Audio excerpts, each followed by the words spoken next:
హరే కృష్ణ. వైష్ణవ భక్తులందరికీ పాదాభివందనాలు అర్పించుకుంటూ, భక్తులందరికీ పంచాంగ ప్రణామాలు అర్పించుకుంటూ కొన్ని విషయాలు మీతో చర్చించడానికి నేను ముందరకు వచ్చేసాను. మనం గౌరాంగ దర్శన్ దాస్ ప్రభుజీ రాసిన గీతా సుభోజనిలో 700 శ్లోకాల్లోనూ ఏ శ్లోకాలు దేని గురించి వివరించాయి అనే విషయం మొదలు పెట్టుకున్నాం మనము. అందులో ఫస్ట్ ఐటము శ్రీకృష్ణుడు దేవాదేవుడు. అందులో 59 శ్లోకాలు ఉన్నాయి. 59 శ్లోకాల్లో ఫస్ట్ శ్రీకృష్ణుడే సమస్తమునకు మూలకారకుడు అనే విషయంలో 13 శ్లోకాలు ఉంటే ఆ 13 మనం కంప్లీట్ చేసుకున్నాము. రెండోది శ్రీకృష్ణుడు సర్వజీవుల జన్మకు కారణమైన బీజమునిచ్చు తండ్రి అనే దాంట్లో 6 శ్లోకాలు కంప్లీట్ చేసుకున్నాము. 7వ శ్లోకం ఇప్పుడు చెప్పుకోవాలి. అందరగా హరే కృష్ణ అని చెప్పుకుని మనం విషయంలోకి ప్రవేశిద్దాం. హరే కృష్ణ.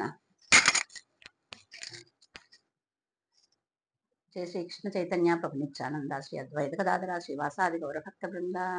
హరే కృష్ణ కృష్ణ కృష్ణ హరే హరే, హరే రామ రామ రామ హరే హరే, హరే కృష్ణ కృష్ణ కృష్ణ హరే హరే, హరే రామ రామ రామ హరే హరే, హరే కృష్ణ కృష్ణ కృష్ణ హరే హరే, హరే రామ రామ రామ హరే హరే, హరే కృష్ణ కృష్ణ కృష్ణ హరే హరే, హరే రామ రామ రామ హరే హరే, హరే కృష్ణ కృష్ణ కృష్ణ హరే హరే, హరే రామ రామ రామ హరే హరే, హరే కృష్ణ కృష్ణ కృష్ణ హరే హరే, హరే రామ రామ రామ హరే హరే, హరే కృష్ణ కృష్ణ కృష్ణ హరే హరే, హరే రామ రామ రామ హరే హరే, హరే కృష్ణ కృష్ణ కృష్ణ హరే హరే, హరే రామ రామ రామ హరే హరే, హరే కృష్ణ కృష్ణ కృష్ణ హరే హరే, హరే రామ రామ రామ హరే హరే, హరే కృష్ణ కృష్ణ కృష్ణ హరే హరే, హరే రామ రామ రామ హరే హరే, హరే కృష్ణ కృష్ణ కృష్ణ హరే హరే, హరే రామ రామ రామ హరే హరే. శ్రీకృష్ణ చైతన్య ప్రభు నిత్యానంద శ్రీ అద్వైత గదాధర శ్రీవాసాది గౌర భక్త బృంద. హరే కృష్ణ. ముందుగా మంగళాచరణాలు. ఓం అజ్ఞానతిమిరాంధస్య జ్ఞానాంజనశలాకయా చక్షురున్మిళితం యేన తస్మై శ్రీగురవే నమః. శ్రీచైతన్యమనోభీష్టం స్థాపితం యేన భూతలే స్వయం రూపః కదా మహ్యం దదాతి స్వాపదాంతికం వందేహం శ్రీగురో శ్రీయుతపదకమలం. శ్రీగురున్ వైష్ణవాశ్చ శ్రీరూపం సాగ్రజాతం సహగణ రఘునాథాన్వితం తం సజీవం సాద్వైతం సావధూతం పరిజన సహితం కృష్ణ చైతన్య దేవం శ్రీరాధా కృష్ణ పాదాన్ సహగణ లలితా శ్రీ విశాఖాన్వితాశ్చ. హే కృష్ణ కరుణా సింధో దీనబంధో జగత్పతే గోపేశ గోపికా కాంత రాధాకాంత నమోస్తుతే తప్త కాంచన గౌరాంగీ రాధే బృందావనేశ్వరి వృషభానోస్తుతే దేవి ప్రణమామి హరిప్రియే నమః. ఓం విష్ణుపాదాయ కృష్ణ ప్రేష్టాయ భూతలే శ్రీమతే భక్తి వేదాంత స్వామిన్యతి నామినే నమస్తే సారస్వతే దేవే గౌరవాణి ప్రచారిణే నిర్విశేష శూన్యవాది పాశ్చాత్య దేశతారిణే నమో మహావదన్యాయ కృష్ణ ప్రేమ ప్రదాయ చ కృష్ణాయ కృష్ణ చైతన్య దేవనే నమో నమః. వాంఛాకల్పతరుభ్యశ్చ కృపా సింధుభ్యవ చ పతితానాం పావనేభ్యో వైష్ణవేభ్యో నమో నమః. జయ శ్రీకృష్ణ చైతన్య ప్రభు నిత్యానంద శ్రీ అద్వైత గదాధర శ్రీవాసాది గౌర భక్త బృంద. హరే కృష్ణ కృష్ణ కృష్ణ హరే హరే, హరే రామ రామ రామ హరే హరే. ఓం నమో భగవతే వాసుదేవాయ. ఓం నమో భగవతే వాసుదేవాయ. ఓం నమో భగవతే వాసుదేవాయ. మూకం కరోతి వాచాలం వంగుం లంఘాయతే గిరం యత్కృపాతమహం వందే శ్రీగురుం దీనతారిణం పరమానందమాధవం శ్రీచైతన్య ఈశ్వరం. హరే కృష్ణ. జయ జయ శ్రీ చైతన్య జయ నిత్యానంద, జయ అద్వైత చంద్ర జయ గౌర భక్త బృంద. జయ జయ శ్రీ చైతన్య జయ నిత్యానంద, జయ అద్వైత చంద్ర జయ గౌర భక్త బృంద.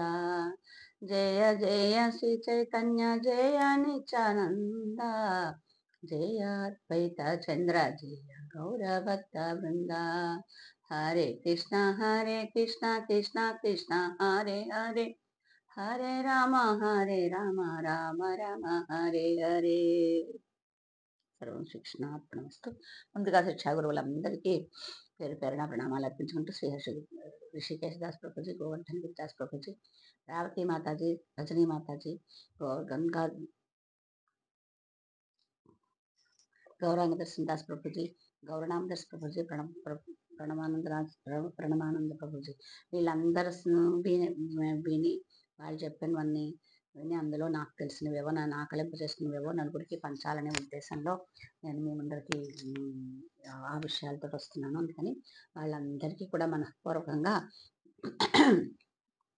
కృతజ్ఞతలు తెలియజేసుకుంటూ ఇవి నేను చెప్పేదంతా కూడా కృష్ణ కృపామూర్తి శ్రీమతి శ్రీ భక్తి వేదాంత స్వామి ప్రభుపాదుల వారికి అంకితం చేస్తున్నానని మనవి చేసుకుంటూ మనం విషయంలోకి వెళ్దాము. ఇందాక చెప్పుకున్నట్లుగా మనము శ్రీకృష్ణుడు ప్రతి జీవికి సర్వజీవుల్లోనూ కారణమైన జన్మకి కారణమైన బీజం నుంచి తండ్రి అనే విషయాల గురించి ఈ 700లోనూ 7 శ్లోకాలు ఉన్నాయని అనుకున్నాం కదా. అందులో 6 కంప్లీట్ చేసుకుందాం అనుకున్నాము. 7వ శ్లోకము 15వ అధ్యాయంలో 17వ శ్లోకం.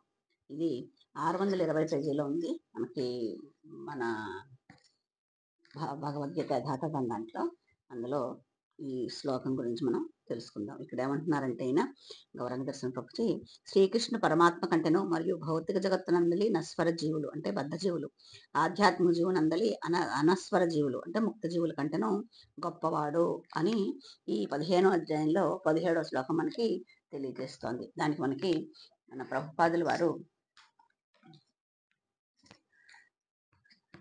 మనకి దీనికి అర్థమేంటో లేకపోతే ప్రభుపాదుల వారి విషయంలో గురించి ఏం చెప్తున్నారో మనం ఒకసారి తెలుసుకుందాము. ముందుగా పద్యము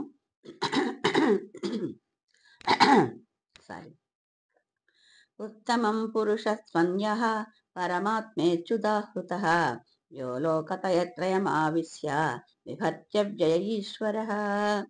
ఉత్తమ పురుష స్వన్యః పరమాత్మేచ్యుదాహృతః యో లోకత్రయమావిశ్య విభత్య వ్యయ ఈశ్వరః.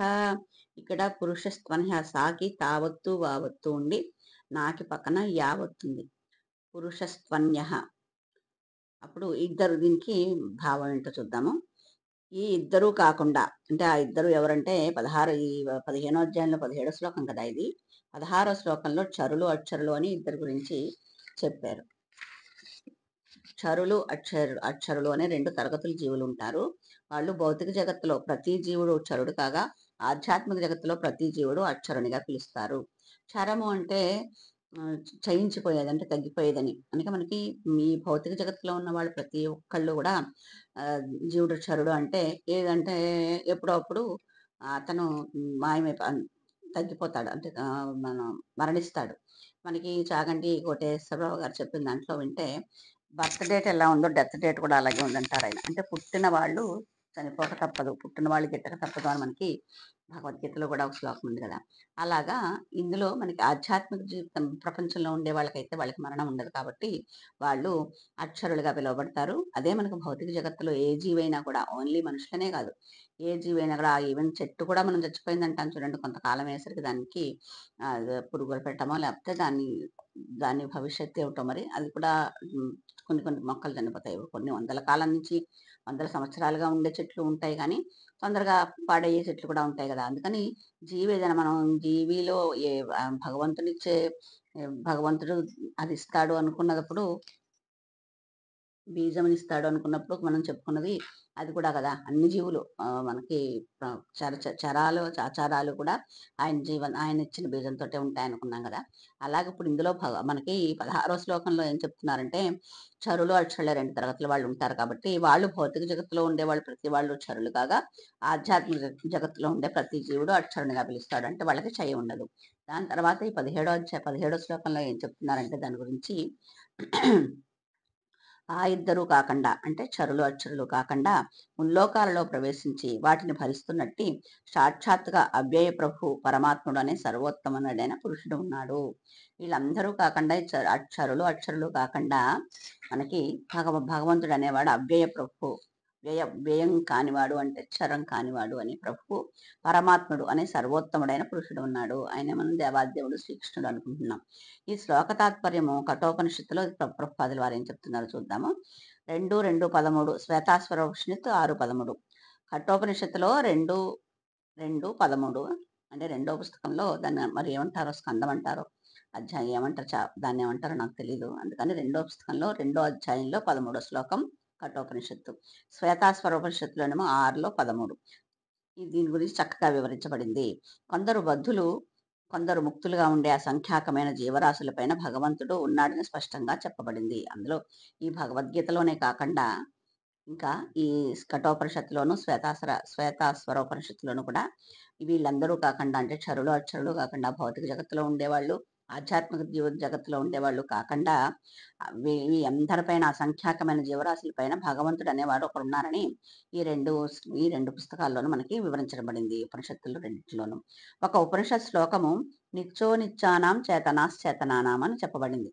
దాని భావం ఏంటంటే బద్ధులు, ముక్తులనే సమస్త జీవరాశి పైన పరమ నిత్యుడు అనే భగవంతుడు ఉన్నాడు. ఒక దాంట్లో అలా చెప్పారు. వీళ్ళందరికంటే పైన జీవరాశి పైన ఒక ఆయన ఉన్నారు అని. అతడే వారిని పోషించి వివిధ కర్మానుసారముగా వారికి సమస్త భోగ సౌకర్యాలు కల్పిస్తాడు. వాళ్ళని పోషించే బాధ్యత ఆయనే తీసుకుంటాడు. వాళ్ళకి అవసరమైన భౌతిక జీవితంలో వాళ్ళందరూ భౌతికంగా ఏదో ఒక భోగాలు ఆశిస్తూ ఉంటారు కదా! అవన్నీ దేవదేవుడు కల్పిస్తాడు. ఆయన ఆ అందరికంటే పైన ఉండే పరమాత్మ ఇవన్నీ చూసుకుంటాడు అని అంటున్నారు. ఆ దేవదేవుడు ప్రతి ఒక్కరి హృదయంలో పరమాత్మగా నెలకొని ఉంటాడు. మనం ఇప్పుడు చెప్పుకుంటూ ఉంటాం మనం ఆత్మ, పరమాత్మ. ఆత్మ వేరు, పరమాత్మ వేరు. పరమాత్మ రూపంలో ఉండి మనం చేసే పనులని ఆయన చూస్తూ ఉంటాడు అని మనం ఇదివరకు కూడా చెప్పుకున్నాం కదా! అలాగా పరమాత్మ ఆ దేవదేవుడు ప్రతి ఒక్కరిలో, ప్రతి మనిషిలోనూ ఆ దేవదేవుడు పరమాత్మగా నెలకొని ఉంటాడు. అతన్ని అర్థం చేసుకోగలిగిన బుద్ధిమంతుడే పరిపూర్ణ శాంతిని పొందగలుగుతాడు కానీ అన్యుడు గారు. ఒకసారి ఆయన మన మనసులో ఉన్నాడు అని అర్థమైంది అనుకోండి, అంటే మనం ఏం చేస్తున్నామో ఆయన చూస్తున్నాడు, మనకి ఏమొస్తుందో ఆయన చూస్తున్నాడు, మనకి కష్టం వస్తోందా, సుఖం వస్తోందా, దుఃఖం వస్తోందా, చలేస్తోందా, ఉక్కబోస్తోందా, ఎలా ఉన్నామో ఆయాసం వస్తుందా, ఇవన్నీ లోపలుండి ఆయన చూస్తున్నాడు. అంటే అవన్నీ ఆయన చూస్తున్నాడు అని మనం గ్రహించగలిగామనుకోండి, ఆయాసం వస్తే ఆయన ఉన్నాడుగా చూసుకుంటాడు. ఒకవేళ నాకు టైం అయిపోయింది అనుకో తెలుసుకుంటే తీసుకెళ్ళిపోతాడు. లేదా ఈ కష్టం వచ్చిందా, అంటే ఈ కష్టానికి ఏదో కారణం ఉంటుంటుంది. ఆయన లోపల ఉన్నాడు కదా, అయినా కూడా కష్టం వచ్చింది అంటే నా దగ్గర పరమాత్మ ఉన్నా కూడా కష్టం వచ్చింది అంటే దానికి ఏదో కారణం ఉంటుంటుంది. ఈ కష్టం వెనకాల ఇంకో సుఖం ఉందేమో. అదే సుఖం వచ్చింది అనుకోండి, ఇంత సుఖపడుతున్నాను అంటే సుఖాన్ని ఇచ్చిన ఆయన కృతజ్ఞతలు చెప్పుకోవాలి కదా. పరమాత్మగా లోపలుండి ఆయనే కదా నాకు అనిపిస్తున్నాడు అనే భావాలు మనకి ఒకదాని తర్వాత ఒకటి అలాగా మనం దాన్ని కనుక అన్వయించుకోగలిగితే కనుకైతే ఏ విషయం జరిగినా కూడా మనకు కష్టం వచ్చినా, సుఖం వచ్చినా, దుఃఖం వచ్చినా, ఏమొచ్చినా కూడా వెంటనే ఆవేశపడిపోయి దాని గురించి అదే గురించి ఆలోచించకుండా మనం ఒక్క 2 నిమిషాలు టైం తీసుకుని మనం అనలైజ్ చేయగలిగామనుకోండి, ఈ విషయం మనం అనుకోలేదు, అనుకోకుండా ఇది జరిగింది. ఎందుకు జరిగింది? దాని వెనకాల ఏదో కారణం ఉండుంటుంది. నాకా కారణం తెలియకపోయినా కూడా నాకు తెలీదు. ఎందుకంటే మానవ మాత్రుడిని, బద్ధజీవుడిని. అందుకని నాకు తెలీదు. కానీ నా మనసులో ఉన్న పరమాత్మకి అది ఎందుకు జరిగిందో అనే విషయం తెలుసు కాబట్టి దానికి పరిహారం ఏమిటి? లేకపోతే దాని ఫలితంగా అది పోవాలంటే ఏం చేయాలి? లేకపోతే అది ఎంతకాలం అనిపించాలి అనే విషయం నాలో ఉన్న పరమాత్మ చూసుకుంటాడు. ఈ భావం మనం పెంచుకోగలిగామనుకోండి, మనకు కష్టమన్నా భయం ఉండదు, మృత్యువన్నా కూడా భయం ఉండదు. అక్కడికి ఎందుకంటే పరమాత్మ ఉన్నాడు, మృత్యువు ఆసన్నమవుతోంది అంటే ఆయన నన్ను తీసుకెళ్దాం అనుకుంటున్నాడు. ఆయన గోలోకానికి తీసుకెళ్దాం అనుకుంటున్నాడు. ఆయనతో పాటు నన్ను తీసుకెళ్తున్నాడు. ఎందుకంటే ఆత్మతో పాటు పరమాత్మ కూడా ఈ శరీరంలోంచి వెళ్ళిపోతాయి. అలా వెళ్ళిపోయినప్పుడు చలనం ఆగిపోతుంది. చలనం ఆగిపోతే మరణం అంటాము. అదే శరీరాన్ని ఆ చలనం ఉన్నంత సేపు పేరు పెట్టి పిలుస్తాము.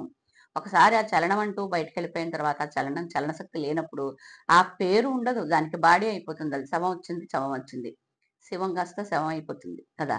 మనసులో మనలో భగవంతుడు ఉన్నంత కాలం శివుడు మనలో ఉన్నట్టు అనుకున్నాం అనుకోండి, దేవాదేవుడు ఉన్నాడనుకోండి, అది వెళ్ళిపోయిన తర్వాత ఏమవుతుంది? శవం అయిపోతుంది. అంటే అప్పుడు ఏమనుకోవాలి మనము? మరణం వచ్చినా కూడా పరమాత్మ మనతో పాటు ఉన్నాడు కాబట్టి, పరమాత్మ నిలుపుతాడు కాబట్టి మనను కూడా మన ఆత్మని సూక్ష్మ శరీరాన్ని కూడా ఆయనతో తీసుకెళ్ళిపోతాడు అని మనం అనుకోగలిగామనుకోండి, చాలా కష్టం, అంత తొందరగా రాదు. కానీ మనం ప్రాక్టీస్ చేస్తే గనకైతే కష్ట సుఖాలు వచ్చినప్పుడు ఒక్క నిమిషం దాని గురించి ఆలోచించి అనలైజ్ చేసి మనం ఒక్క 2 నిమిషాలు, ఆ 2 నిమిషాలు కూడా అవ్వద్దు, ఒక్క క్షణం ఆవేశపడిపోకుండా మనం ఒక్క నిమిషం ఇది ఎందుకు జరిగిందనొచ్చు. ఆ పరమాత్మకు తెలుసు కదా, మనలో ఉన్న పరమాత్మకు తెలుసు కదా, మనం ఒక్కసారి ఆలోచిద్దాం ఎందుకు జరిగిందో అనలైజ్ చేద్దాము అని అనుకోగలిగామనుకోండి, మనకంటా సంతోషంగా ఉండే మనుషుడు ఇంకెవరు ఉండరు. అలాంటి వాళ్ళు అలా అర్థం చేసుకోగలిగిన బుద్ధిమంతుడే పరిపూర్ణ శాంతిని పొందగలడు. కరెక్టే కదా! మీకివన్నీ అర్థమయ్యాయనుకోండి, అతనికసలు అశాంతికి అవసరమే ఉండదు. ఏదొచ్చినా ఇది పరమాత్మ నాకిచ్చిన వరం. పరమాత్మ నాలో ఉన్నాడు. ఇది వస్తుందని ఆయనకి తెలుసు. నాకు తెలీదు గానీ ఆయనకి తెలుసు. అయినా కూడా ఆయన రప్పించాడు నా మీదకి. అంటే దానివల్ల కారణం ఏదో ఉంది. అనుభవిద్దాము. నాతో పాటు నాలో ఉన్న పరమాత్మ కూడా అది అనుభవిస్తున్నాడు. అంటే ఆయనే నా గురించి అంత కష్టం అనిపిస్తున్నప్పుడు నేను కూడా అనిపించొచ్చు కదా! అని మనం భావం పెంచుకున్నామనుకోండి, మనం చాలా అంటే సా సాధ్యమైనంత వరకు శాంతిగా ఉండడానికి, అశాంతి లేకుండా ఉండడానికి అవకాశం ఉంటుంది. హరే కృష్ణ. ఇక నెక్స్ట్ ఏడో అధ్యాయంలో ఆరో శ్లోకము. ఇది 318 పేజీలో ఉంది. ఏడో అధ్యాయంలో ఆరో శ్లోకం. ఇది ఏంటంటే మనకి ఇప్పుడు మనం ఇందాక నుంచి అనుకున్నట్టుగా బీజం శ్రీకృష్ణుడు సర్వజీవులకు కారణమైన బీజం నుంచి తండ్రి అనే దాంట్లో 7 శ్లోకాలు అనుకున్నాం కదా! ఇందాక 15 అధ్యాయంలో 17 శ్లోకంతో ఆ 7 శ్లోకాలు కంప్లీట్ అయ్యాయి. ఇప్పుడు మూడో భాగం ఏంటంటే ఇందులో 10 ఉన్నాయనుకున్నాం కదా!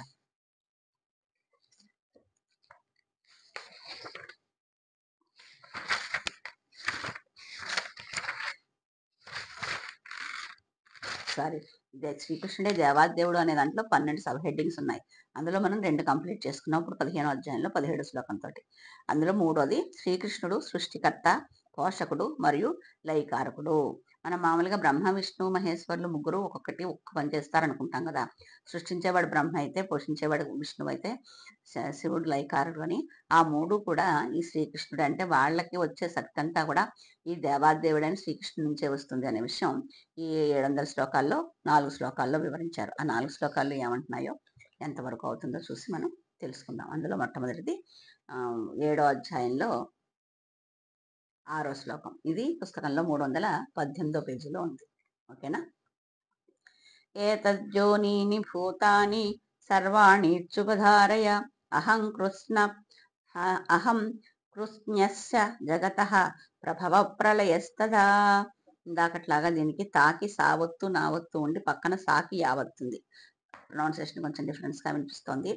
ఏతజ్జోనీని భూతాని సర్వాణీచ్యుపధారయ అహం కృష్ణస్య జగతః ప్రభవ ప్రళయస్తదా. హరే కృష్ణ. దీనికి భావం ఏంటో చూద్దాము. సృష్టించబడిన జీవులన్నిటికీ ఈ 2 ప్రకృతులే మూలము. ఈ ప్రకృతి ఏ 2 ప్రకృతులు అనేది 5వ అధ్యాయంలో పరాప్రకృతి ఒకటి, అపరాప్రకృతి ఒకటి అని ఉంటుందని ఈ 7వ అధ్యాయంలో 5వ శ్లోకంలో అపరేయమితస్త్వన్యాం ప్రకృతిం విద్ధి మే పరాం జీవభూతాం మహాబాహో ఏదం ధార్యతే జగత్ అని. ఓ మహాబాహువులు కలిగిన అర్జున, అది కృష్ణుడు అర్జునుడు చెప్తున్నాడు కదా, వీటికి అన్యంగా నా పరాప్రకృతి వేరొకటి ఉన్నది. అది ఈ భౌతికమైన అపరాప్రకృతి వనరులను తన స్వలాభానికి వినియోగించుకునే జీవుల్ని కూడా కలిగి ఉంటుంది. ఈ 4వ శ్లోకంలో మనం ఇలా వెనక్కి లింకులు అలాగే ఉంటాయి. వెనక్కి వెళ్తూ ఉండాల్సి వస్తుంది. భూమి, జలము, అగ్ని, వాయువు, ఆకాశము, మనస్సు, బుద్ధి, నిత్యాహంకారం అనే ఈ 8 అంశాల సముదాయము నా భిన్న ప్రకృతిని ఏర్పాటు చేస్తుంది. 4వ అధ్యాయంలో ఇవి ఉన్నాయి అని చెప్తున్నారు. భూమి రాపో నలో వాయు కమ్మనో బుద్ధిరేవచ అహంకార ఇతీయం మే భిన్నా ప్రకృతి రష్టదా. భూమి, జలము, అగ్ని, వాయువు, ఆకాశము, మనస్సు, బుద్ధి, నిత్యాహంకారము ఈ 8 అంశాల సముదాయంగా నా భిన్న ప్రకృతి ఏర్పాటు చేస్తుంది. అది కాకుండా ఇప్పుడు 5వ శ్లోకంలో చెప్తుంది, వీటికి అన్యంగా పరాప్రకృతి వేరొకటి ఉన్నది. అది ఈ భౌతికమైన అపరాప్రకృతి వనరులను తమ స్వలాభానికి ఉపయోగించుకునే జీవులను కూడి ఉంటుంది. 5వ శ్లోకంలో అంటుంటే 6వ శ్లోకంలో ఈ సృష్టించబడిన జీవులన్నిటికీ ఈ 2 ప్రకృతులే మూలము. పరాప్రకృతే మూలమవుతుంది అని. ఈ జగత్తులోని భౌతికమైన సమస్తానికి, ఆధ్యాత్మికమైన సమస్తానికి ఉత్పత్తి, వినాశము రెండూ కూడా నేనేనని నిశ్చయంగా తెలుసుకోవాల్సింది. ఉత్పత్తి చేసేవాడిని నేనే, లయం చేసేవాడిని నేనే అని. ఎందుకంటే ఆ దేవాదేవుడు శ్రీకృష్ణుడే అన్ని రూపాల్లోనూ ఉన్నాడు. ఆయన అంశలే అన్నిట్లోనూ ఉన్నాయి. మనం కూడా ఆయన అంశే. ఆయనకున్న లక్షణాలన్నీ మనకు కూడా ఉంటాయి. కానీ ఆయన సముద్రం అంత ఉంటే మనకు ఆవగంజలో అంత కూడా ఉండదు అని చెప్పుకున్నాం కదా. అందుకని అలాగే ఇప్పుడు ఇవన్నీ చేసేతను కూడా వేరే రూపాల్లో చేసినా కూడా శ్రీకృష్ణుడే అన్నిటికీ మూలమని ఇక్కడ చెప్తున్నారు. దీంట్లో ప్రభుపాదుల వారు ఏమంటున్నారు ఒకసారి చూద్దాము. స్థితిని కలిగి ఉన్నట్టు ప్రతిదీ భౌతిక పదార్థము ఆత్మ యొక్క ఫలమే. ఉంది అంటే అది భౌతిక పదార్థము. అది ఆత్మ వల్ల వచ్చిందే. ఆత్మ సృష్టికి మూలక్షేత్రము కాగా భౌతిక పదార్థము ఆత్మచే సృష్టించబడింది. మనకి సృష్టికి మూలక్షేత్రం ఆత్మ. ఆత్మ ఉంటేనే మనం ఇందాక నుంచి చెప్పుకుంటున్నాం కదా! ఆత్మ అనేది ఒక చలనం. అది ఉంటేనే గనకైతే సృష్టి ఉంటుంది. దాని మూలం ఆత్మ. ఆ ఆత్మకి కాగా భౌతిక పదార్థము ఆత్మతే సృష్టించబడుతుంది. మనకి ఆ సృష్టికి మూలక్షేత్రం ఆత్మ కాగా, ఆ ఆత్మ భౌతిక పదార్థాన్ని సృష్టిస్తుంది. ఆత్మ భౌతిక పదార్థ వృద్ధిలోని ఒకానొక స్థితిలో సృష్టించబడలేదు. పైగా భౌతిక జగత్తు కేవలము ఆధ్యాత్మిక శక్తికి ఆధారం పైనే ప్రకటమైంది. అంటే భౌతిక పదార్థాన్ని సృష్టించినప్పుడు దాంతో భాగంగా ఆత్మ రాలేదు. ఆత్మ వల్లే భౌతిక పదార్థం వచ్చిందని, పైగా భౌతిక పదార్థం కేవలం ఆత్మ మీద కాకుండా ఆధ్యాత్మిక శక్తి ఆధారపడి ఉంటుంది అని ఇక్కడ చెప్తున్నారు.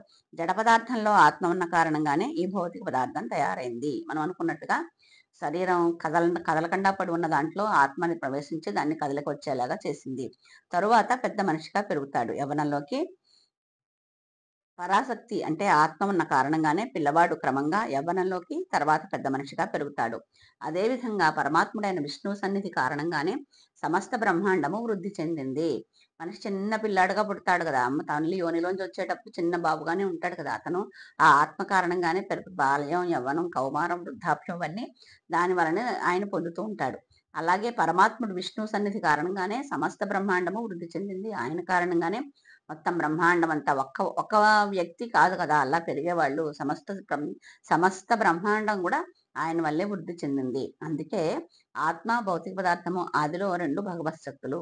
ఆత్మ, భౌతిక పదార్థం భగవంతుని యొక్క 2 విధాలైన శక్తులు. అవి 2 కలిసే ఈ బ్రహ్మాండమైన విశ్వరూపం ప్రకటమవుతుంది. భౌతిక పదార్థం ఉన్న భౌతిక పదార్థంలో ఆత్మ ప్రవేశించినంత కాలము అది జడ పదార్థంగా ఉండిపోతుంది. అలాగే ఆత్మ ఎక్కడైనా ప్రవేశించాలంటే ఒక భౌతిక పదార్థం అనేది ఉంటేనే ఆత్మిక రంగు రూపం ఏమీ లేవని చెప్పుకుంటాం కదా! దానికి మరణం లేదు. దేనితోటి వధించలేము. ఆ మంటల్లో పడలేము. గాలికి వెళ్ళదు. దానికి ఏమీ లేదని చెప్పుకుంటాం కదా! అటువంటప్పుడు దానికి భౌతిక పదార్థం అనే ఆధారం ఉన్నప్పుడు, భౌతిక పదార్థము, ఆత్మ 2 కలిసినప్పుడే అవి బ్రహ్మాండమైన విశ్వరూపం ప్రకటమవుతుంది. కనుక భగవంతుడే సమస్తానికి మూల కారణము. ఇవన్నీ తెలుసుకోవాలంటే ఇవన్నిటికి ఈ భౌతిక పదార్థానికి కానీ, ఆత్మ కానీ సృష్టించే శక్తి ఆయనకే ఉంది కాబట్టి అన్నిటికీ మూల కారణము దేవాదేవుడు శ్రీకృష్ణుడే అనే విషయం మనం తెలుసుకోవాలి. భగవంతుని సూక్ష్మాంశ అంటే జీవుడు పెద్ద భవంతికి, పెద్ద కర్మాగారానికి లేక పెద్ద నగరానికి కారణమైన పెద్ద విశ్వానికి కారణం కాలేడు. అంటే మనకి భౌతిక ప్రపంచంలో ఎవరైనా పెద్ద ఇల్లు కట్టుకోవచ్చు. 10 అంతస్తుల ఇల్లు ఓన్‌గానే కట్టుకోవచ్చు. ఆయన ఒక్కరే ఉండడానికి. మనం ఈ పెద్ద పెద్ద వాళ్ళు ఉంటారు చూడండి అంబానీ వాళ్ళందరూ వాళ్ళ గురించి పేపర్‌లో వస్తుంటుంది. 100 గదులున్నాయి, 120 గదులుంది. ఒక్కొక్కళ్ళకి 4 గదులున్నాయి, 4 అంతస్తులున్నాయి. అలాగా ఆయనకున్న ధనం ప్రకారం పెద్ద పెద్ద వాళ్ళందరూ పెద్ద పెద్ద భవంతులు కట్టుకోవచ్చు. లేకపోతే పెద్ద ఫ్యాక్టరీకి ఓనర్ కావచ్చు. కర్మాగారాలు నిర్మించుకోవచ్చు. వాళ్ళకున్న ధనాన్ని బట్టి కొంతమందికి ఉద్యోగాలిచ్చి, అవకాశాలిచ్చి వాళ్ళని పోషించడానికి కూడా అవకాశం ఉంటుంది కదా! ఒక మంచి పనే కదా! అలా కూడా పెద్దగా ఎంత పెద్దవైనా చేయొచ్చు. అంతేకాకుండా పెద్ద నగరం కూడా నిర్మించుకునే అవకాశం బద్ధజీవుడికి ఉంటుంది. మనకి జీ జీవులకి సూక్ష్మాంశ, భగవంతుని సూక్ష్మాంశ అంటే భగవంతునిలో అంశే అనుకున్నాం కదా మనం. మనం జీవులు అలా కూడా చేయడానికి ఉంటుంది. పెద్ద నగరమైనా కట్టగలడు గానీ మొత్తం విశ్వానికి ఒక్కళ్ళు కారణం కాలేరు. ఇప్పుడు ఈ హైదరాబాద్ నగరం ఉందనుకోండి. నేను ఉంటుంది హైదరాబాద్ కాబట్టి హైదరాబాద్ చెప్పాల్సొచ్చింది. అన్ని మూరలా రకరకాలైన బిల్డింగులు అవన్నీ ఉన్నాయి. కానీ ఈ నగరం మొత్తం అంతానికి ఒకటే అధికారి కాదు కదా! అంటే ఆయన ఓన్ కాదు కదా! ఇప్పుడు చీఫ్ మినిస్టరు వాళ్ళున్నారంటే మనం ఎన్నుకున్న ఆయన మన యోగక్షేమాలు చూడ్డానికి ఉన్నాడు గానీ, ఆయన సొంతం కాదు ఇది గదా! అలాగా ఒక నగరాలు నిర్మించగలిగినా కూడా అన్నిట్లికి ఓనర్ ఒక్కలే ఉండరు. అలా మనకి కానీ మొత్తం విశ్వానికి మాత్రం కారణం విభు ఆత్మ. ఇప్పుడు ఆయనలో కూడా ఆత్మ ఉంది. ఆ విభు ఆత్మ ఈ మొత్తం విశ్వానికి కారణము. అంటే పరమాత్మ. అంటే పరమాత్మే కదా! మనలో ఉన్న పరమాత్మ ఆయనలో ఉన్నాడు. అదే పరమాత్మ మొత్తం విశ్వానికి కారణమవుతున్నాడు. ఎందుకంటే ఆయన అంశ పెద్దది కాబట్టి. ఆయన మనకి మనం సూక్ష్మాంశాలు గాని ఆయన మొత్తం అంశంతా ఆయనే కాబట్టి ఆయన ప్రభావం వల్ల ఇది మొత్తం విశ్వం అంతా నిలబడుతోంది.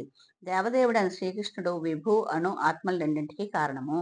ఇక్కడ మనం ఈ మొత్తం విశ్వానికంతా కారణమైన విభు ఉన్నది ఆత్మ. ఆ ప్రభువులోని దేవాదేవుల్లోనే మనలో ఉన్న చిన్న సూక్ష్మాంశలో ఉన్నది కూడా ఆ దేవాదేవుడే.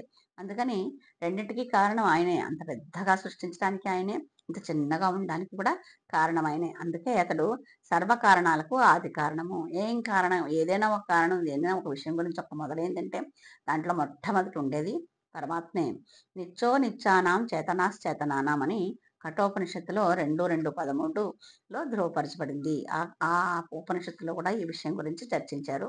దాంట్లో నిర్ణయాత్మకంగా చెప్పబడింది అని ఇక్కడ ప్రభుపాదుల వారు చెప్తున్నారు. మన ప్రభుపాదుల వారు ఏది చెప్పినా కూడా ఆయన ఏదో నాకు తెలిసింది ఏదో చెప్తున్నారని అనరు. ఎక్కడ ఏ ఉపనిషత్తులో ఇది చెప్పింది దాని అంటే భగవద్గీతలోనే కాకుండా భగవద్గీత కాకుండా వేరే దాంట్లో కూడా ఈ విషయం గురించి స్పష్టీకరంగా చెప్పింది. భగవంతుడు ఒక్కడే చెప్పడం కాదు, భగవంతుడు ఉన్నాడని వేరే వేరే ఉపనిషత్తులు కూడా దీని గురించి నిర్ధారిస్తున్నాయని ప్రభుపాదుల వారు మనకి ఎక్కడికక్కడ ఆ ఉపమానాలు ఉదాహరణలు ఇస్తూ చెప్తూ ఉంటారు. ఇంకా నెక్స్ట్ ఇంకోటి 9వ అధ్యాయంలో 8వ శ్లోకము. ఇది 394లో పేజీ.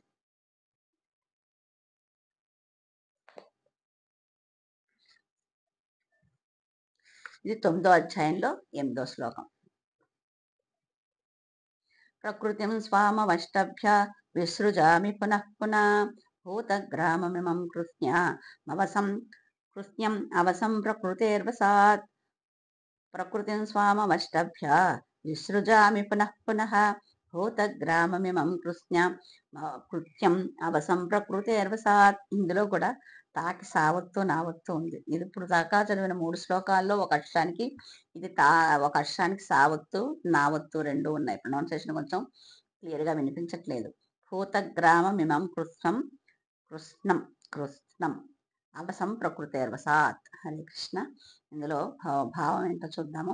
సమస్త జగత్తు నా అధీనములో ఉన్నది. నా సంకల్పంతోనే అది అప్రయత్నముగా మళ్ళీ మళ్ళీ ప్రకటమవుతోంది. నా సంకల్పంతోనే అది చివరకు లయించిపోతుంది. నేను సంకల్పిస్తేనే వస్తోంది అది. మళ్ళీ నేను అనుకుంటే కనుకైతే అది లయమైపోతుంది. అన్నిటికీ నేనే కారణం. నా సంకల్పంతోనే అప్రయత్నంగా మళ్ళీ ప్రకటమవుతోంది. మనమంటే ఏదైనా పని చేయాలంటే ప్రయత్నపూర్వకంగా చేయాల్సి వస్తుంది. కానీ భగవంతుడికి ఏముంది, ఆ ప్రయత్నం అక్కర్లేదు. అలా ఏదో చిటికేస్తారు చూడండి, మ్యాజిక్ చేసేవాళ్ళు, అలా అని చేయగలుగుతారు ఆయన. విశ్వానికంతకి మూల కారణమైన ఆయనకి, విశ్వానికంతకి మూల కారణమైన అతనికి చేయాలన్నా చాలా చాలా సులువుగా చేయగలుగుతారు కదా. అందుకే ఆయన సంకల్పంతోనే ప్రయత్నంగానే వస్తుంది. మళ్ళీ ఆయన సంకల్పంతోనే లోపలికి లయమైపోతుంది. లయకారుడు ఆయనే, కర్త ఆయనే, సృష్టికర్త ఆయనే, భరించేది ఆయనే, లయం చేసేది ఆయనే. ఇందాక ముందు శ్లోకంలో చెప్పుకున్నాం కదా. అలాగా దీనికి ప్రభుపాదులు వారు ఏమంటున్నారో ఒకసారి చూద్దాము. ఈ భౌతిక జగత్తు భగవంతుని అపరాసక్తి ప్రదర్శన. ఇదివరకే ఈ విషయం చాలాసార్లు వివరించబడింది. ఇందాక అనుకున్నాం కదా, భౌతికది అపరాసక్తి అని. సృష్టికాలంలో భౌతిక శక్తి మహత్తత్వ రూపంలో ప్రకటితమవుతుంది. ఈ భౌతిక శక్తి సృష్టించేటప్పుడు మహత్తత్వం అనే ఒక రూపంలో కనిపిస్తుంది. దానిలోనికి భగవంతుడు తొలి పురుషావతారముగా అంటే మహావిష్ణువుగా ప్రవేశిస్తాడు. ఇందులోనూ మహత్తత్వంలో ప్రవేశిస్తాడు ఈ విష్ణువు. అతడు కారణ సముద్రంలో శయనించి అసంఖ్యాకమైన విశ్వాలను శ్వాస ద్వారా సృష్టిస్తారు. దాని కారణోదక సాయి. కారణ సముద్రంలో ఉండి అందులో పడుకుని అసంఖ్యాకమైన విశ్వాలను, చాలా చాలా లోకాలన్నింటినీ శ్వాస ద్వారా సృష్టిస్తాడట. మనం ఉచ్ఛ్వాస నిశ్వాసాలు ఉంటాయి కదా, ఆ శ్వాస ద్వారా సృష్టిస్తాడు. వాటిలో ప్రతి దానిలోనికి భగవానుడు తిరిగి గర్భోదక సాయి విష్ణువుగా ప్రవేశిస్తాడు. ఆ లోకాలన్నీ ఎన్ని లోకాలైతే సృష్టించాడో ఆ అన్ని లోకాల్లోనూ గర్భోదక సాయి విష్ణువుగా ప్రవేశిస్తాడు. ఈ కారణోదక సాయి కారణ సముద్రంలో ఉంటే గర్భోదక సాయి ఆ విశ్వాల్లో అన్నిట్లోనూ ప్రవేశిస్తాడు. ఈ రకంగా ప్రతి విశ్వము సృష్టించబడుతుంది. ప్రతి లోకంలోనూ కూడా, ప్రతి విశ్వంలోనూ కూడా భగవంతుడు ఉంటాడు. అయినా అతడు క్షీరోదక సాయి విష్ణువుగా ప్రకటమవుతాడు. మనకి పాలసముద్రంలో కనిపిస్తాడు కదా, మిగతా అన్నిట్లోనూ ఉన్నా కూడా మనకు కనిపించేది క్షీరోదక సాయి విష్ణువు అలాగే చూస్తాం మనము. ఈ విష్ణువే పరమాణువుతో పాటుగా ప్రతి దానిలో ప్రవేశిస్తాడు. ఈ విష్ణువు అందరిలోనూ ఆత్మరూపంలో ఉంటాడు కదా, పరమాత్మ రూపంలో పరమాణువుతో పాటు అందరిలోనూ ప్రవేశిస్తాడు. ఈ యథార్థమే ఇక్కడ వివరించబడింది. ఈ విషయం గురించి ఇక్కడ వివరంగా చెప్తున్నారు అని ప్రభుపాదుల వారు అంటున్నారు. అతడు ప్రతి దానిలోనికి ప్రవేశిస్తాడు. ఇక జీవులకు సంబంధించిన వరకు ఈ ప్రకృతిలో వారందరినీ బీజ రూపంలో ఉంచగా తమ పాత కర్మల పరంగా వారు వివిధ స్థానాలను స్వీకరిస్తారు. ఆయన బీజం వేస్తాడు. బీజ రూపంలో ఆయన వాళ్ళని అట్టే పెడతాడు. ప్రకృతిలో వారందరినీ బీజ రూపంలో ఆయన ఉంచితే ఈ పాత కర్మల ఫలంగా మనం గత జన్మలో చేసుకున్న కర్మల ఫలంగా మనం ఏమేం కావాలి, ఎలా ఉండాలి అనేది వివిధ స్థానాలను మనంతటా మనమే స్వీకరిస్తా అంట. అది చాలా చోట్ల చెప్పారు. మనకు జన్మ అనేది భగవంతుడు ఇవ్వడు. జన్మ ఉంటుంది. కానీ ఏ జన్మ, ఏ యోనిలో ప్రవేశిస్తామో, ఏ భావం అంటే ఏ రూపంలో మనం మళ్ళీ జన్మిస్తామో అనేది మనం ఆఖరి శ్వాస తీసుకునేటప్పుడు అనుకున్న దాన్ని బట్టి ఉంటుందిట. అలాగా నెక్స్ట్ జన్మ నిర్ణయిస్తారట. అందుకనే మనకి ప్రతి వాళ్ళు ఆచార్యులందరూ చెప్పేది మీరు నామం చెయ్యండి, నామం చెయ్యండి, నామం అలవాటు చేసుకోండి. ఆ మరణ సమయంలో, ప్రాణోత్కృష్ట సమయంలో వేరే ఆలోచన లేకుండా నామం చేస్తే కనుకైతే మనకి ఉత్తమ జన్మ కలగడానికి అవకాశం ఉంటుంది. అంటే ఒక జన్మలో మనం ఎన్నో జన్మ మనకు తెలీదు. 84 లక్షల జీవాలున్నాయి. అందులో మనది ఎన్నో జన్మ మనకు తెలీదు. ఈ జన్మలో భగవంతుని దయ వల్ల మనకి మనం ఇది వింటున్నాము అంటే ఎంతో కొంత మనకు పుణ్యం ఉన్నట్టే కదా! మనం వినగలుగుతున్నాము. ఎన్నో కోట్ల మంది ఉన్నారు మొత్తం ప్రపంచం అంతా కూడా. ఎంతమంది వినగలుగుతున్నారు? అంటే మనం వినగలుగుతున్నాము అంటే మనకి ఎంతో కొంత పుణ్యం ఉంది కాబట్టి వింటున్నాం కాబట్టి, ఆ పుణ్యాన్ని వృధా చేసుకోకుండా మన నామం గనక చెప్పుకుంటూ వెళ్తున్నాం అనుకోండి, నామం అలవాటు చేసుకున్నాం అనుకోండి, అది మనకి ఆఖరి సమయంలో కూడా వేరే వాటి మీద దృష్టి వెళ్ళకుండా నామం ఆటోమేటిక్‌గా వస్తుంది. మనం అప్పుడు చూద్దాంలే అంటే కొంతమంది విద్యార్థులు ఉంటారు చూడండి. చదవరు ఎక్కువ. పరీక్షలు వచ్చినప్పుడు చూద్దాము. ముందు రోజు చదువుతారు. ఆ రోజు పరీక్ష రాస్తారు. కొంతమంది అలా కాదు. ఎప్పుడు టైం ఉంటే అప్పుడు దాన్ని చదువుకుంటూ ఉంటారు. వాళ్ళు టెన్షన్‌లు పడరు. ఎందుకంటే నాకు అన్నీ వచ్చు కదా! ఏదొచ్చినా నేను రాయగలను అనుకుంటారు. కాబట్టి వాళ్ళకి టెన్షన్ ఉండదు. అలాగే మనం ఇప్పుడు అప్పటికప్పుడు చదివేవాడికి ఎంతైనా కూడా అనుకుంటాడు నేను బాగా రాయగలను అని ఓవర్ కాన్ఫిడెన్స్ ఉంటుంది వాళ్ళకి. కానీ ఎక్కడో లోపల ఆ చిన్న పిసరు అనుమానం ఉండకుండా ఉండదు. ఎంత తెలివైన వాడికైనా కూడా ఒక్కరోజు ముందు రోజు చదివి మర్నాడు రాసే వాడికి ఒక్క రోజులో ఎన్ని చదవగలుగుతారు? వాడేమనుకుంటాడు అప్పుడు ఇవన్నీ ఇంపార్టెంట్, ఇవన్నీ వస్తాయి నాకు తెలుసు. ఇవే ఇంపార్టెంట్ అని మాత్రమే చదవగలుగుతాడు ముందు రోజు ఒక్కరోజు చదివితే. అంతే కదా!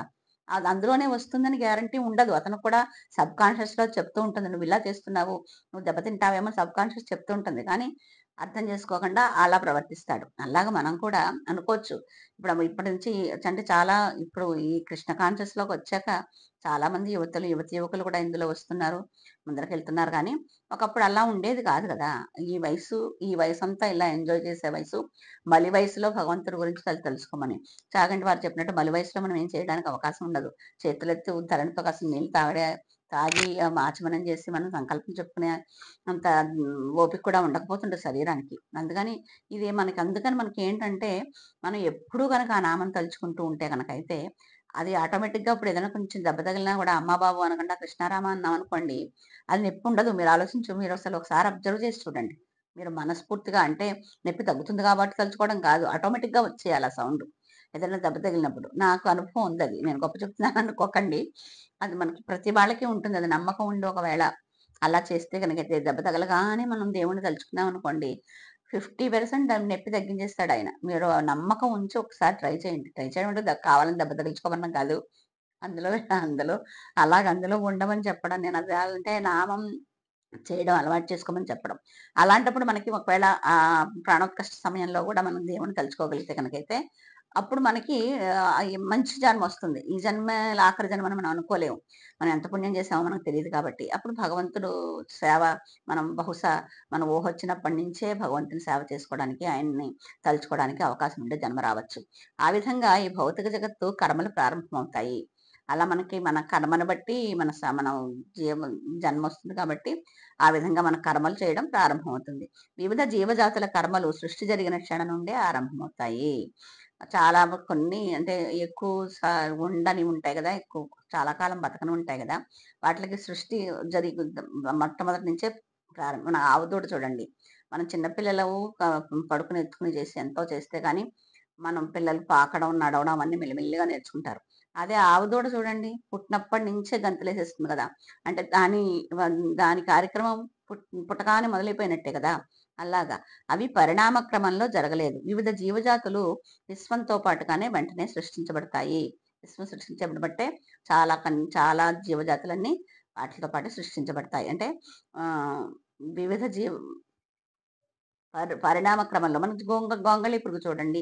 గొంగళి పురుగు ఉండి, ఉండి, ఉండి దాని ఆహారం పూర్తిగా తినేసి ఒక గూడులో కట్టుకొని తర్వాత దాన్ని వదిలేస్తే గనకైతే సీతాకోక చిలుక వస్తాం అనుకుంటాం కదా! అది ఒక పరిణామం. అంటే మనం ఎలాగా మనం ఒక నెలలో ఇలా చేస్తాం, మూడో నెలలో ఇలా చేస్తాం, ఐదో నెలలో ఇలా చేస్తాం మెల్లి మెల్లిగా మానవులు పెరుగుతారు కదా! అలా కాకుండా గొంగళి పెరుగు మనం ఉపమానం చెప్పుకున్నాం కదా! అలా కాకుండా కొన్ని వెంటనే విశ్వంతో పాటుగానే వెంటనే సృష్టించబడతాయి. మానవులు, జంతువులు, పశువులు, పక్షులు అన్నీ కూడా ఏకకాలంలో సృష్టించబడ్డాయి. అందుకే మనకి మొట్టమొదట మనువు అది సృష్టి ప్రారంభమైనప్పుడు పాములు, గరుడు కూడా మనకి మనుషులకే పుట్టారు. వింత కద్రువా ఇలా ఉన్నారు కదా! వాళ్ళకల్లా పుట్టారన్నారు కదా! మనుషులకి పాములు పుట్టడం ఏమిటి? అసలు అంటే బ్రహ్మ సృష్టించిన వాళ్ళల్లో అన్ని రకాల జీవులు కావాలి కాబట్టి మనుషుల నుంచే అందరూ వచ్చారని చెప్తారనమాట. ఎందుకంటే గడిచిన ప్రళయ సమయంలో జీవులు ఏ కోరికలు కలిగి ఉన్నారో అవే తిరిగి ప్రకటమవుతాయి. ఇప్పుడు పక్షులు అన్నీ ఒకేసారి సృష్టించబడతాయన్నారు కదా! అది ఎందుకంటే కిందటిసారి ప్రళయం వచ్చినప్పుడు జీవులు ఏ కోరికలు కలిగి ఉన్నారో మనకు చనిపోయేటప్పుడు ఇందాక అనుకున్నట్టుగా ఏ కోరికలతో ఉన్నారో వాటిలతో అవి తిరిగి ప్రకటమవుతాయి కాబట్టి అన్నీ ఒకేసారి వచ్చేస్తాయి. ఈ పద్ధతి విషయంలో జీవులకు సంబంధం లేదని అవసం అనే పదంచే ఇక్కడ స్పష్టంగా చెప్పబడింది. మనకేం సంబంధం లేదు అని. అంటే గడిచిన సృష్టిలోని, గడిచిన జీవితంలో వారి స్థితే తిరిగి ప్రకటమవుతుంది. అంటే ఈ ఈ ఇప్పుడు మనకున్నది మనకు సంబంధించింది కాదు. కిందటి జన్మ నుంచి ఈ జన్మకొచ్చింది అని చెప్తున్నారనమాట. ఇదంతా కేవలము భగవంతుని సంకల్పంచే జరుగుతుంది. మనం అప్పుడు ఏమనుకున్నామో దాన్ని ఆయన మనకంటే గుర్తుండదు. మనకు మళ్ళీ జన్మ కాబట్టి. కానీ ఆయనకి అలా కాదు కదా! ఆయన అన్నీ ఆయనే సృష్టిస్తాడు. ఆయనే లయం చేస్తాడు కాబట్టి కిందటి జన్మలో ఆయన దగ్గర చిట్టా పత్రాలన్నీ ఉంటాయి. అందులో చూసి ఓహో! ఈ జీవుడు ఇలా అనుకున్నాడు కాబట్టి ఈయన్ని ఇందులో ప్రవేశపెట్టాలి అని అందులో ప్రవేశపెట్టేస్తాడనమాట. అందుకని మనకి లాస్ట్‌లో మనం ఏమనుకుంటున్నామో ఇక్కడ చెప్తున్నారు కదా! లయ సమయంలో, ప్రళయ సమయంలో జీవులు ఏ కోరిక కలిగి ఉన్నారో అందులో వస్తారు అని. అందుకే ఇక్కడ ఆహ్, సృష్టిలోని గడిచిన జీవితంలో వారి స్థితే తిరిగి ప్రకటమవుతుంది. వాళ్ళు ఏమనుకుంటున్నారో అది ప్రకటమైపోతుంది. ఇదంతా కేవలము భగవంతుని సంకల్పంచే జరుగుతుంది. ఇదే భగవంతుని అచింత్య శక్తి. వివిధ జీవజాతులను సృష్టించిన తర్వాత భగవంతునికి వారితో ఎటువంటి సంబంధము ఉండదు. ఒకసారి సృష్టి జరిగిపోయింది అంటే వాళ్ళతో ఇంక లింకులు పెట్టుకోడు ఆయన. బంధాలు పెంచుకోడు ఆయన. వివిధ జీవుల కోరికలను తీర్చడానికే సృష్టి జరుగుతుంది. మనం ఏవైతే అనుకుంటున్నామో ఆ కోరికలు తీర్చడానికి మటుకే సృష్టి జరుగుతుంది. అందుకే భగవంతుడు దాంతో సంబంధం పెట్టుకోడు. నీకు కావాల్సింది నీకు ఇచ్చేశాను. నీ సంగతి నువ్వు చూసుకొని వదిలేస్తాడు. అందుకే మనం ఆయన్ని వదలకుండా ఆయన పట్టుకోవాలని ప్రయత్నించినప్పుడు మళ్ళీ మనకి ఏది కావాలంటే అది ఇవ్వడానికి ఆయన మళ్ళీ మన దగ్గరికొస్తాడు. కానీ ఆయన పని అయిపోయిందని ఆయన వెళ్ళిపోతాడు ఎలాగో.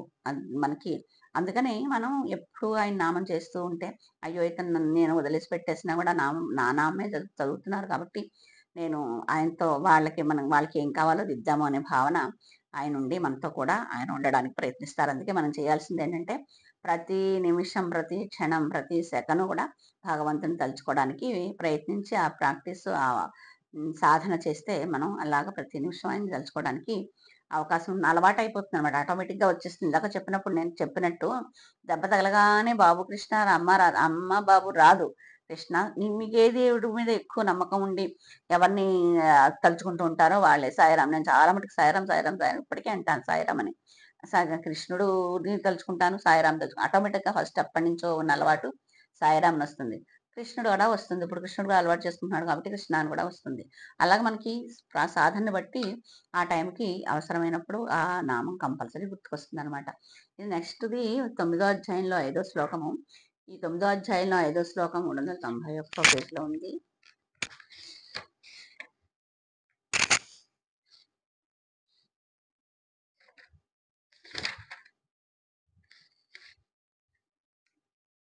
అయితే ఇది మనం శ్రీకృష్ణుడు సమస్తానికి మూల కారణము అనే దాంట్లో దీని గురించి చర్చించాం. 9దో అధ్యాయంలో 5దో శ్లోకం. అందుకని ఓన్లీ 5 శ్లోకం చదివి భావం చదివేస్తాను.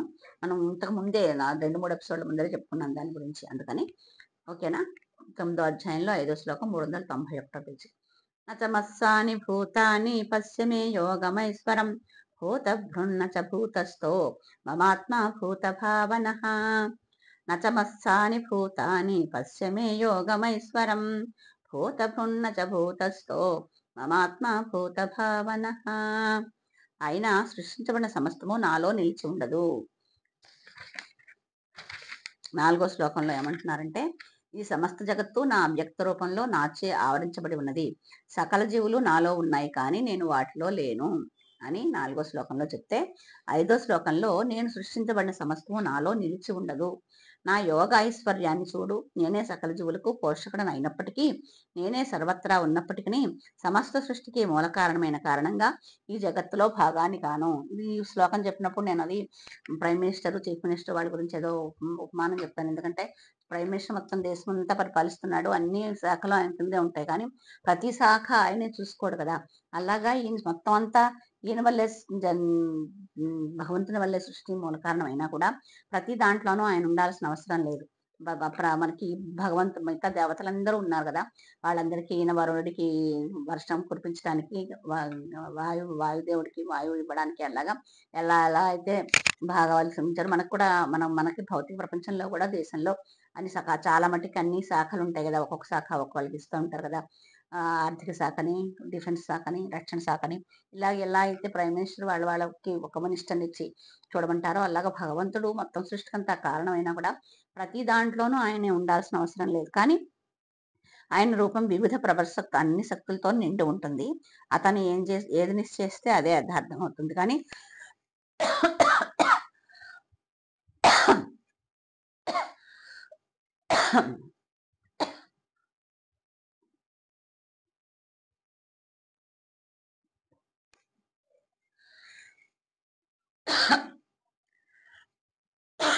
సారీ, మనం ఏమన్నా చేయాలనుకుంటే ఎన్నో అవరోధాలు కలుగుతాయి. కానీ ఆయనే చేయాలనుకున్నప్పుడు మాత్రం ఆయన సంకల్పం చేత అయిపోతుంది. ఈ విషయం నేను ఇందాక చెప్పినట్టు ఒక 2-3 ఎపిసోడ్ల ముందరే చెప్పుకున్నాము. అందుకని 9వ అధ్యాయంలో 5వ శ్లోకం కంప్లీట్ అయినట్టే అనుకుందాము.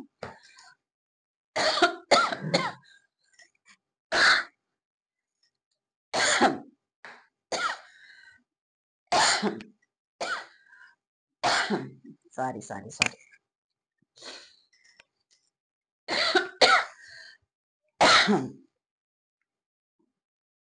ఒకసారి ఏదైనా చెప్దాం అనుకున్నాను కానీ అయ్యేటట్లేదు. కృష్ణనామం 3 సార్లు చెప్పి ముగించుకుందాము. ఇందులో నేను చెప్పిన దాంట్లో ఏదైనా కొంతైనా మీకు ఉపయోగించే విషయం ఏదైనా ఉంటే కనుకైతే అది శిక్షా గురువుల యొక్క కృపా కటాక్షాలు, శ్రీకృష్ణుడి యొక్క కరుణ. ఏదైనా తప్పు చెప్పుకుంటే కనుకైతే నాకు అవగాహన లోపమే.